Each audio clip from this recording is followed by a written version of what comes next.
Oke, kita hitung dari 5, 4, 3, 2, 1, bumper in.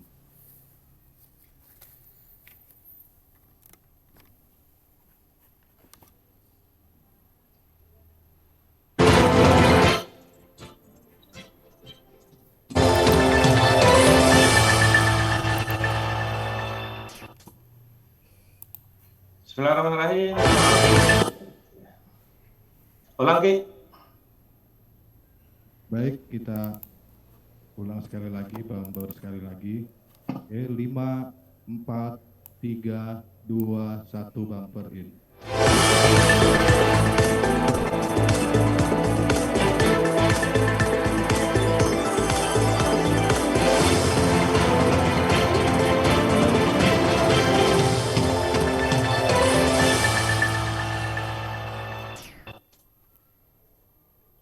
Bismillahirrahmanirrahim. Assalamualaikum warahmatullahi wabarakatuh. Salam sejahtera bagi kita semua, pemirsa dimanapun berada yang bisa mengakses siaran kami. Ya, hari ini ketemu lagi kita dengan acara Lensa Banua, tetapi Lensa Banua dengan edisi khusus. Ya, kita akan bicara satu isu di dalam dunia perguruan tinggi yang sangat menarik perhatian di masa-masa sekarang ini. Ya, karena yang namanya perguruan tinggi itu juga tidak terlepas dari aspek yang kita sebut dengan penelitian, dan dalam penelitian itu juga nanti akan dilanjutkan dengan ya katakanlah pemuatan di jurnal. Nah, ada banyak jurnal dan banyak kategori juga, ya katakanlah derajat yang biasa, yang tertinggi, yang dituju oleh kita, yang kita sebut dengan jurnal yang terindeks Scopus.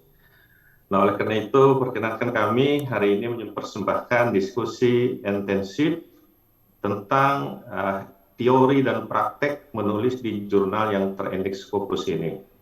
Dan telah bersama saya 2 orang dan 3 orang sebenarnya narasumber ya, yang memang ya katakanlah ahli di bidang ini, dan sekaligus beliau adalah editor chief ya dari jurnal yang terindeks Scopus itu. Saya perkenalkan yang pertama ada kolega saya Profesor Dr. Irwansyah SHMH. Beliau ini adalah editor in chief Hasanuddin Law Review yang terindeks Scopus dari Fakultas Hukum Universitas Hasanuddin. Assalamualaikum warahmatullahi wabarakatuh, Prof. Irwan. Waalaikumsalam warahmatullahi wabarakatuh. Bapak Ibu yang kami muliakan ya. Apa kabarnya Prof hari ini? Ya, alhamdulillah kabar baik. Ini masih di Maluku ini, Pak. Wah, pemirsa, Prof. Irwansyah ini memang beliau dalam beberapa tulisannya itu ya istilah kita tuh mendedikasikan diri, mewakafkan dirinya untuk perkembangan jurnal di Indonesia. Ya, jadi sangat mulia sekali. Kita terus ke yang kedua, narasumber kita beli jauh sekali nih ya dari ujung kita, karena memang Indonesia ini ada dari Sabang sampai Merauke, yaitu Bapak Dr. Mursid Jawas MHI. Beliau ini adalah editor in chief Jurnal Samarah. Nah, Jurnal Samarah ini juga saya ya katakanlah saya googling, dia juga termasuk jurnal yang terindeks Scopus dari UIN Araniri Banda Aceh. Assalamualaikum warahmatullahi wabarakatuh, Pak Mursid Jawas. Waalaikumsalam warahmatullahi wabarakatuh. Gimana kabar Pak pagi ini, hari ini?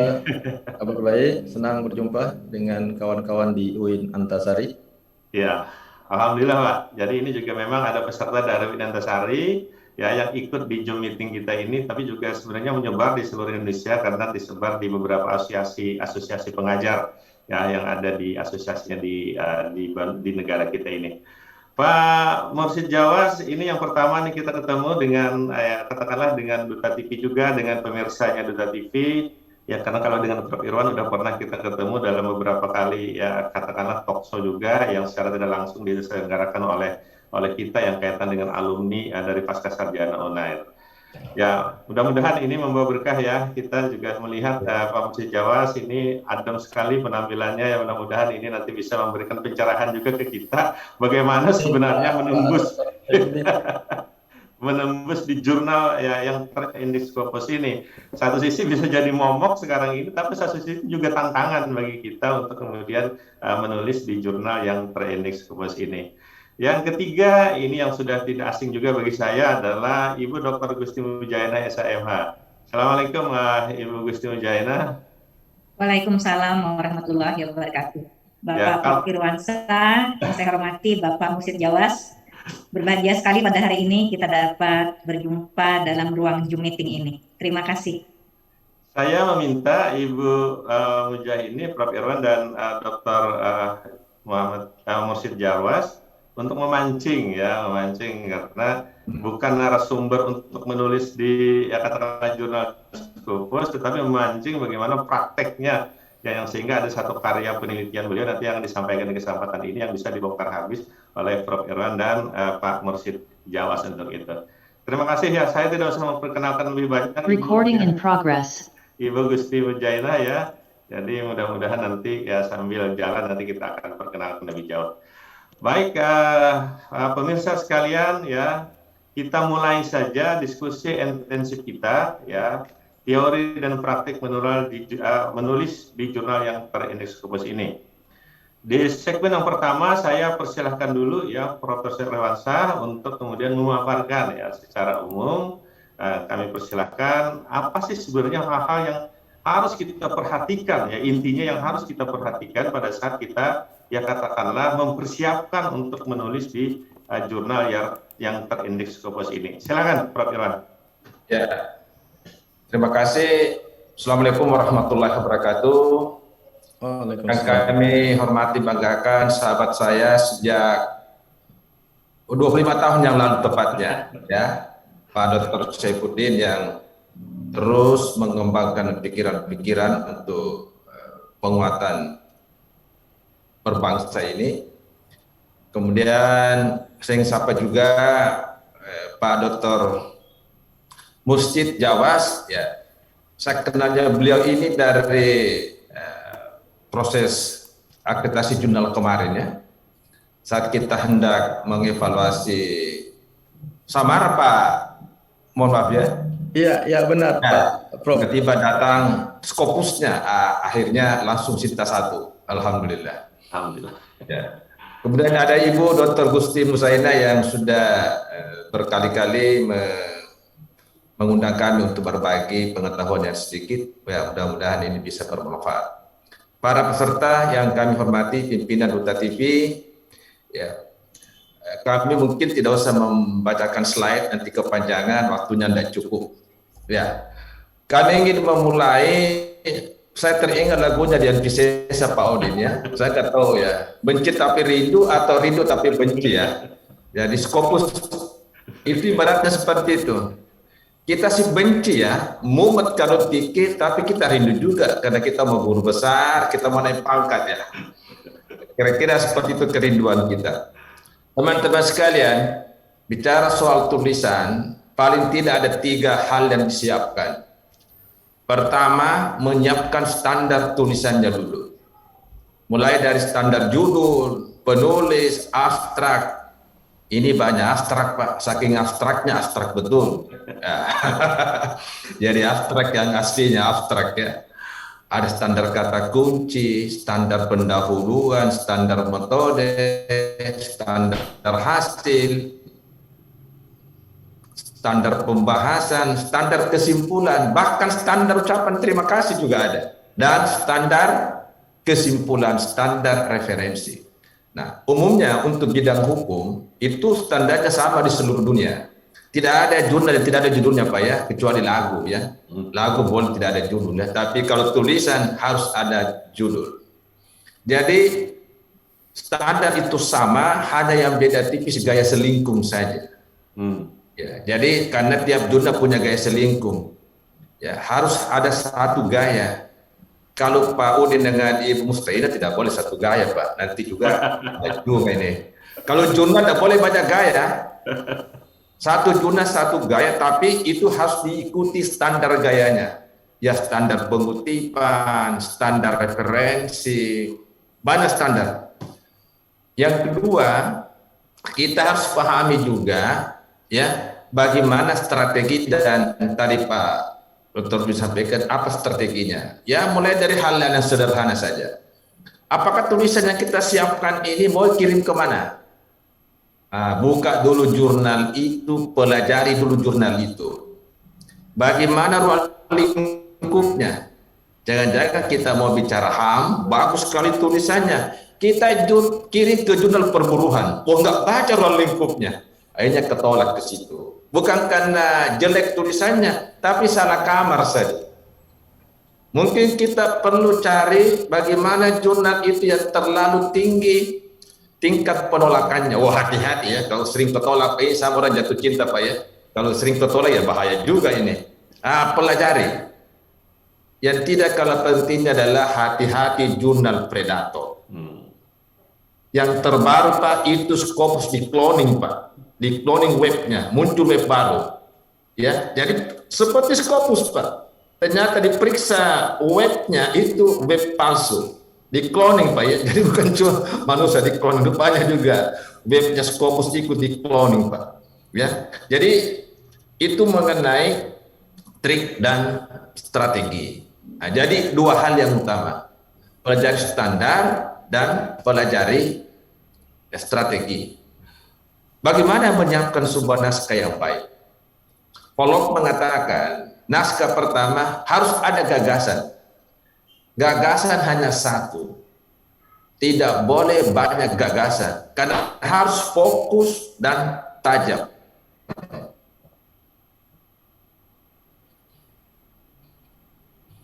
Kalau ibarat meminjam ilmu kedokteran, harus seperti dokter ahli itu tahu banyak tentang yang sedikit. Jadi, naskah harus ada gagasan yang hendak disampaikan. Ya. Yang kedua, adakah kebaruan yang Anda tawarkan? Nah, ini kelemahan kita khusus bidang hukum. Kadang novelty temuan itu tidak kelihatan. Padahal strategi itu ada 5 tempat novelty harus muncul. Pertama, judul yang bagus itu menunjukkan novelty yang terbaik ya. Kan masih ada urutan-urutan berikutnya, tapi yang terbaik novelty-nya.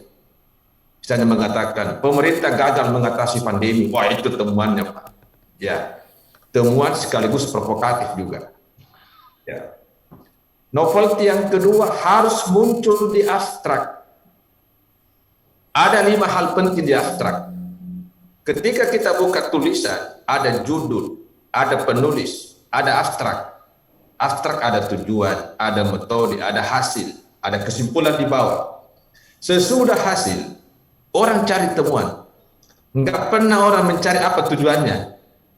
Ya, yang dicari mana novelty tulisan ini. Karena dia mahkota sebuah tulisan. Tanpa novelty itu ibarat makan tanpa sayur.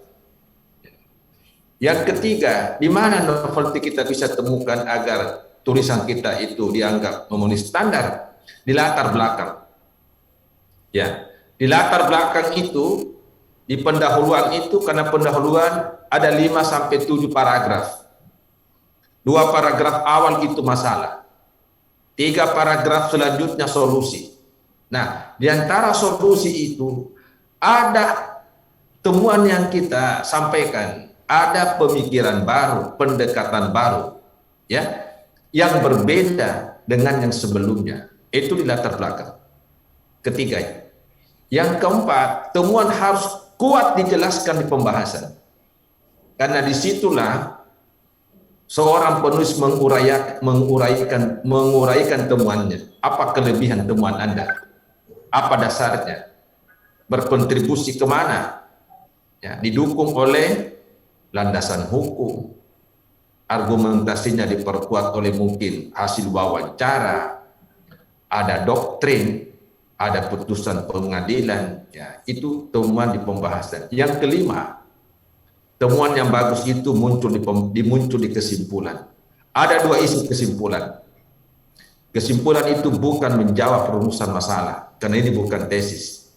Kalau tesis, simpulan menjawab perumusan masalah. Kalau tulisan di jurnal, kesimpulan hanya 2 isinya.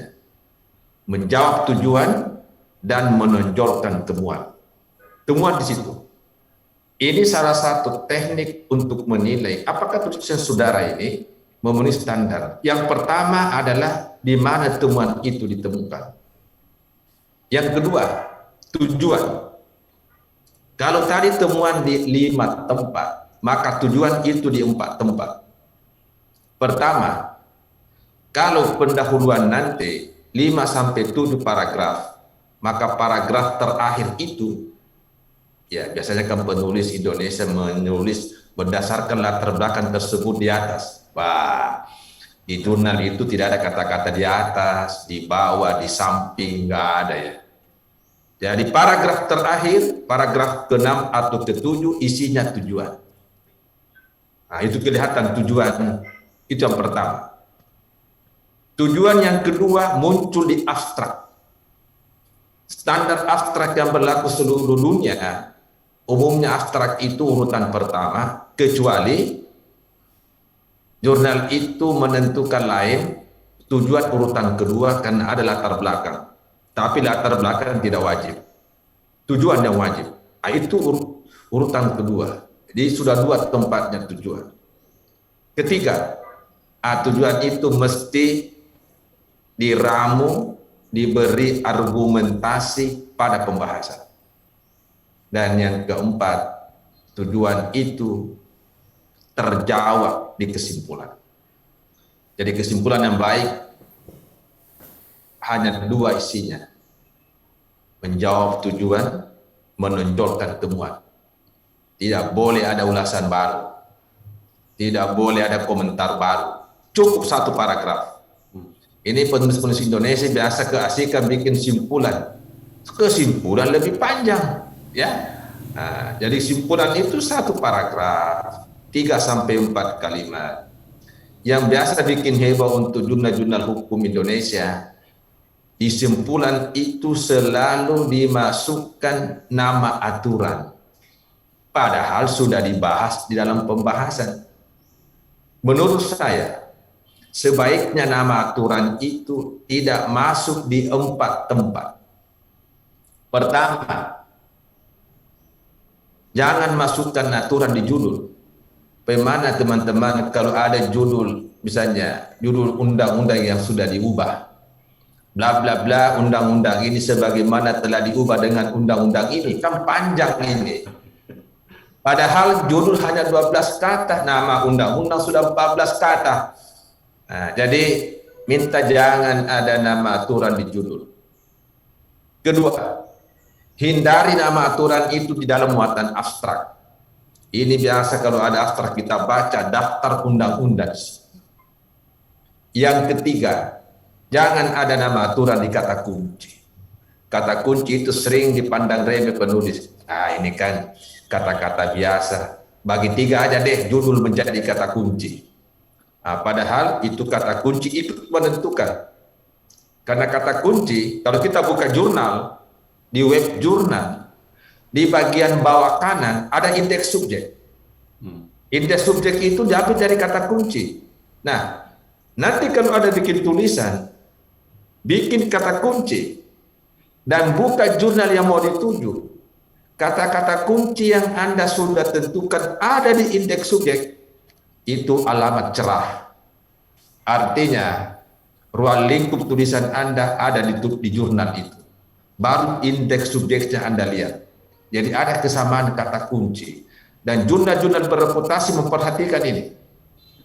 Nah, kita bahasa penulis Indonesia memandang enteng ya. Mulai dari penggunaan tanda baca, akronim, dianggap sepele. Inilah bagian yang paling disepelekan di jurnal ya, di tulisannya kata kunci. Jadi sebaiknya kata kunci tidak memasukkan nama aturan. Yang keempat, jangan lagi memasukkan nama aturan di kesimpulan. Harus tadi di kesimpulan dari nama aturan. Nah, ini pasti sudah dibahas di pembahasan. Ya, itu kira-kira mengenai novelty.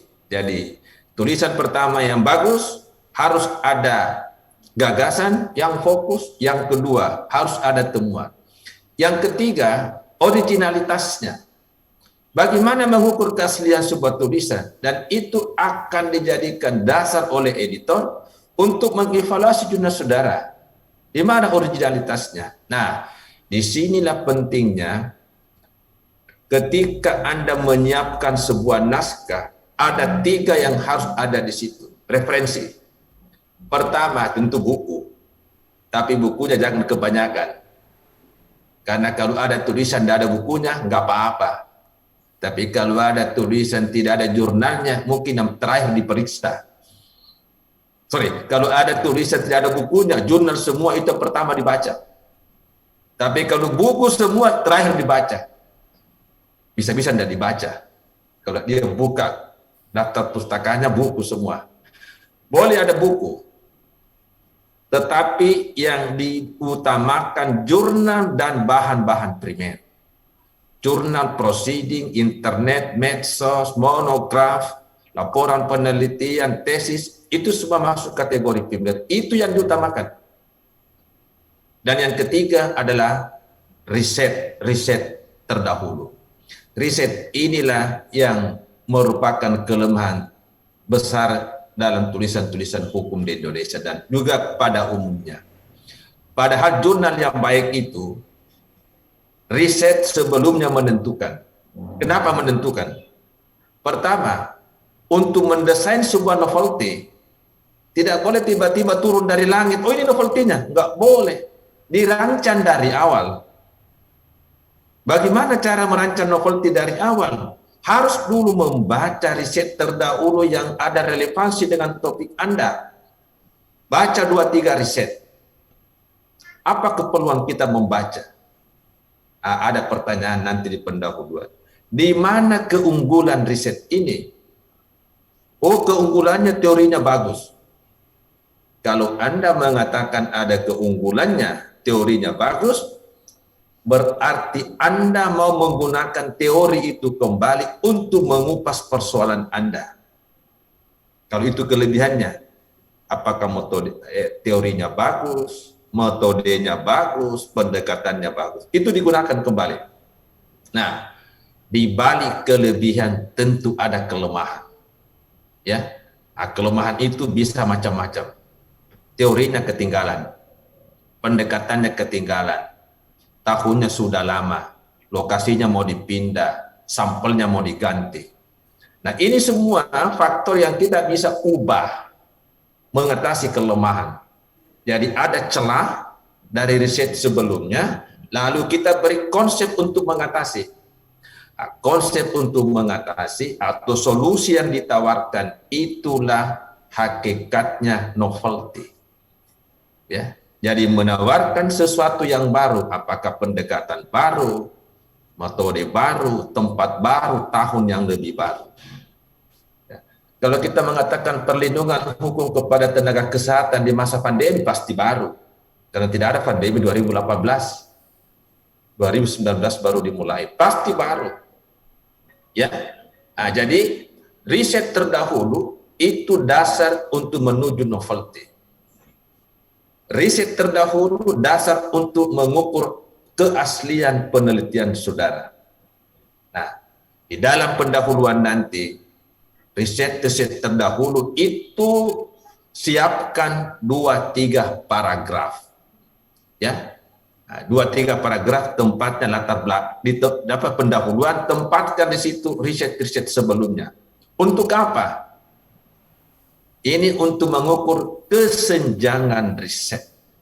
Adanya gap, ada celah.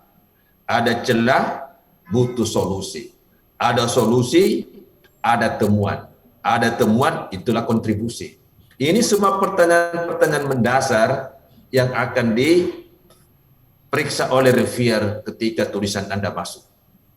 Ya.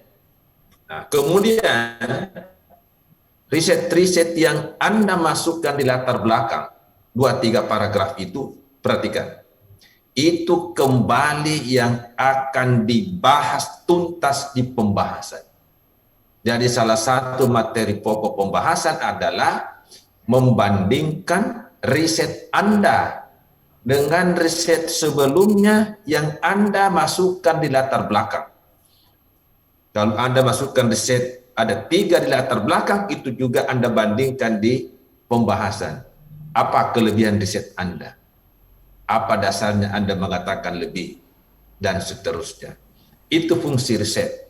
Yang selama ini saya lihat hasil mengevaluasi beberapa tulisan-tulisan itu, kadang tidak muncul ini riset sebelumnya. Bagaimana kita mengukur kesenjangan risetnya? Bagaimana kita mengatakan ada kelemahan? Jadi ini yang perlu diperhatikan. Jadi mengenai originalitas. Yang keempat adalah referensi. Bicara referensi ada 3 hal. Kalau jurnal-jurnal hukum Indonesia saja, mulai Sinta 6 sampai Sinta 2, itu kita sudah sepakat para pengelola jurnal hukum, ya. Saya tidak tahu kalau nanti Pak Mus akan sampaikan dari perspektif jurnal-jurnal UIN IAIN, tapi dari hukum itu minimal 15 referensi.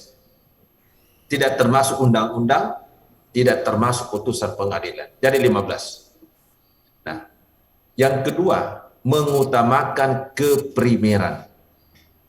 Kalau kita baca penilaian di Sinta, ya, sebenarnya Sinta ini sudah mulai mengadopsi penilaian Scopus.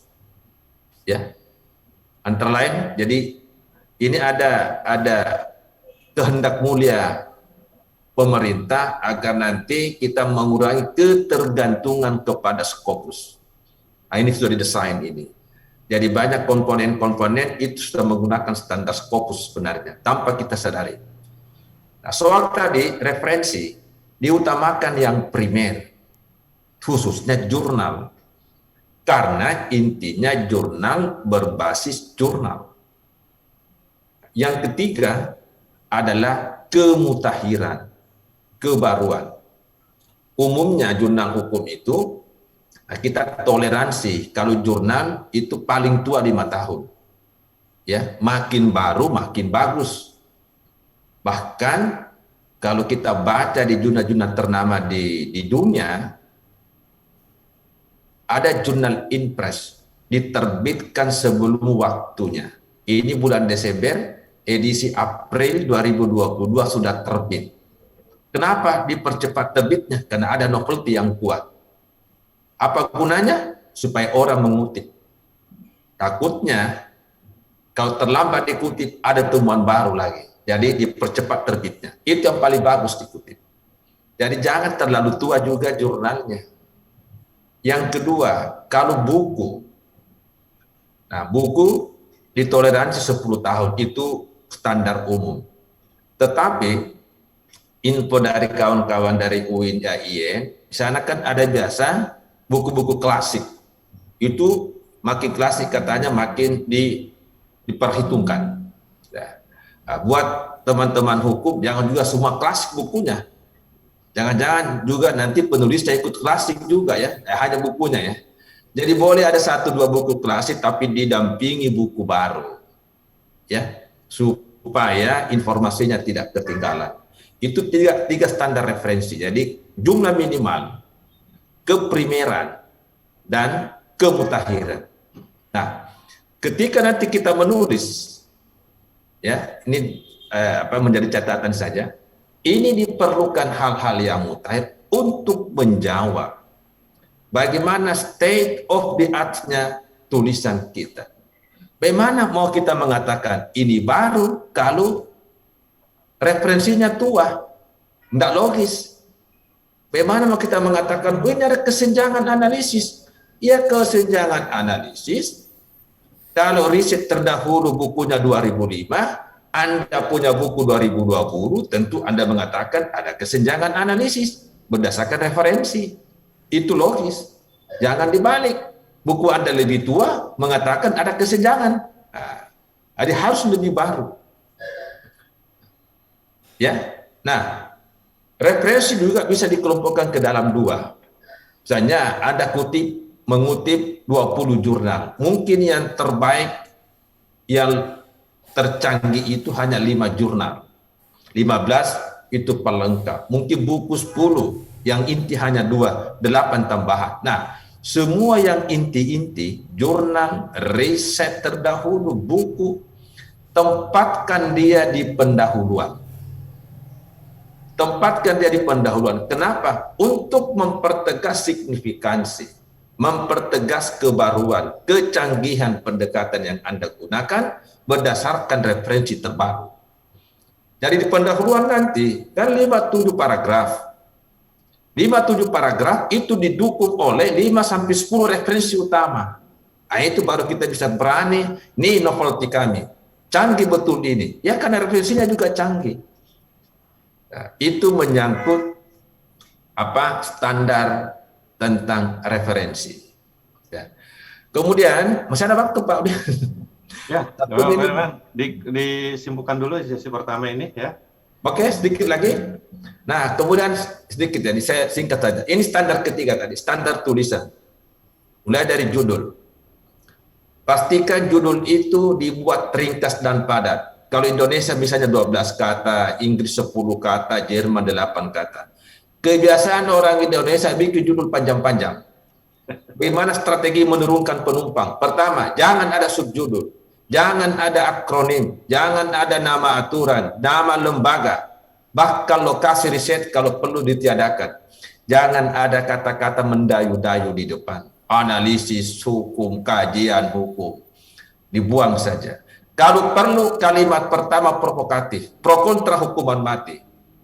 Ya, potensi kawin sesama jenis, wah itu yang provokatif ya. Tapi jangan juga terlalu provokatif, Pak. Misalnya Anda bikin judul, badai pasti berlalu. Wah, apa ini badai pasti berlalu? Ya, itu judul. Kemudian abstrak. Banyak abstrak, Pak, itu ringkasan. Banyak abstrak, betul-betul abstrak, alias tidak jelas. Jadi standar abstrak, tujuan satu kalimat. Metode, ini metode. Bukan metode penelitian untuk jurnal, tapi metode penulisan. Ya, jadi ada 3 pilihan: menggunakan kata metode penulisan, teknik penulisan, atau pendekatan penulisan. Tidak ada metode penulisan di jurnal. Itu hanya untuk riset. Metode di abstrak cukup 1 kalimat tanpa uraian. Uraiannya nanti di dalam. Lokasi, analisis, sumber data nanti di dalam. Ya, di abstrak 1 kalimat. Sesudah metode hasil, boleh 2 kalimat. Sesudah hasil harus temuan. Temuan tulisan ini adalah 1 kalimat, kesimpulan 1 kalimat. Yang mubah ada 2, boleh latar belakang dan boleh implikasi. Nah, ketiga kata kunci. Kata kunci perhatikan, kata atau frasa, bukan kalimat pendek. Ya, yang tadi saya katakan, kata kunci jangan ada akronim, nama aturan, nama lembaga, nama lokasi, nama orang. Ya, itu standar kata kunci. Boleh alfabetis, boleh dari spesifik ke umum. Nah, yang juga termasuk perhatikan, jurnal itu titik koma atau koma. Beda cara membacanya koma dengan titik koma, tapi umumnya pakai titik koma. Oke. Pendahuluan tadi saya sudah singgung. Metode tidak masalah. Pembahasan, itu pembahasan misalnya menjawab beberapa hal, menjawab masalah. Di mana masalahnya? Itu di paragraf kedua. Tolong tradisi teman-teman kalau membuat tulisan, kalau sudah paragraf pertama langsung sitasi. Jangan sitasi, jadi paragraf keempat. Paragraf 1 masalah umum sitasi. Paragraf 2 masalah khusus, sitasi. Ya, nah ini 2 paragraf awal itulah yang dituntaskan dalam pembahasan. Nah, kemudian mana dukungannya? Nah, kesimpulan. Nah, kesimpulan tadi 1 paragraf, 3 sampai 4 kalimat, menjawab tujuan, menonjolkan temuan. Daftar pustaka, perhatikan standar jurnal itu. Umumnya sekarang jurnal papan atas, buku paling bawah, Pak. Yang di atas jurnal, proceeding, internet, macam-macam, kemudian bawa-bawa buku. Itu diperhatikan standarnya ya. Saya kira itu, karena waktunya terbatas, beberapa standar yang kami sampaikan, mudah-mudahan ini bisa menjadi pemancing diskusi, dan mungkin nanti Pak Dr. Mursyid tentu punya pengalaman banyak, akan ikut juga melengkapi apa yang tadi disampaikan dari awal. Saya kembalikan kepada Bapak Dr. Saifuddin sebagai pemandu acara ini. Terima kasih. Ya, terima kasih Prof. Irwansyah. Agak susah saya meringkas lagi karena sudah ringkas sekali ya apa yang disampaikan tadi ya. Jadi paling tidak ada aspek strategi, yang kedua adalah aspek substansi. Jadi strategi itu juga penting, substansi itu lebih penting lagi tadi yang dikatakan oleh Prof. Irwan. Ada beberapa kategori yang harus sangat diperhatikan kita pada saat kita menulis untuk jurnal yang terindeks Scopus ini.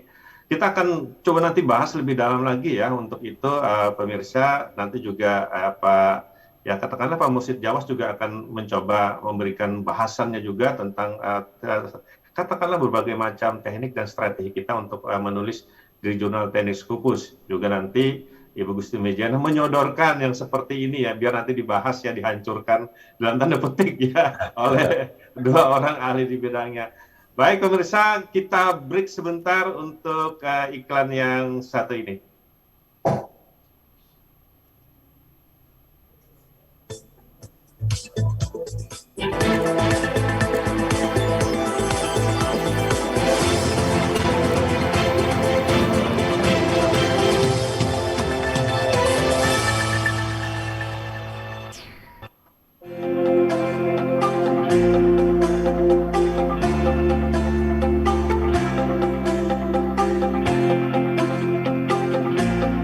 Menemani aktivitas pagi Anda, kami hadirkan beragam informasi teraktual seputar Kota Banjarmasin dan Provinsi Kalimantan Selatan. PPKM darurat atau saat ini dikenal dengan beberapa level direncanakan turut diterapkan di Banjarmasin beberapa hari. Bencana banjir di Kabupaten Tanah Laut yang merendam 9 kecamatan mengakibatkan 20.147 jiwa tercapai. Api disebutkan berawal dari asrama Ibnu Abbas.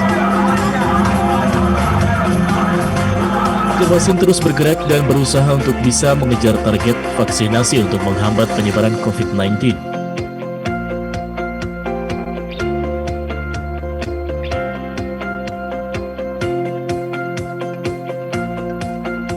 Dalam program Duta Pagi, setiap hari Selasa hingga Sabtu, pukul 7 pagi, hanya di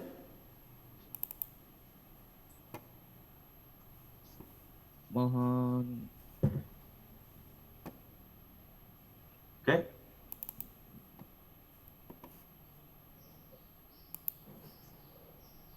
Dihitung mundur ya, Daus ya.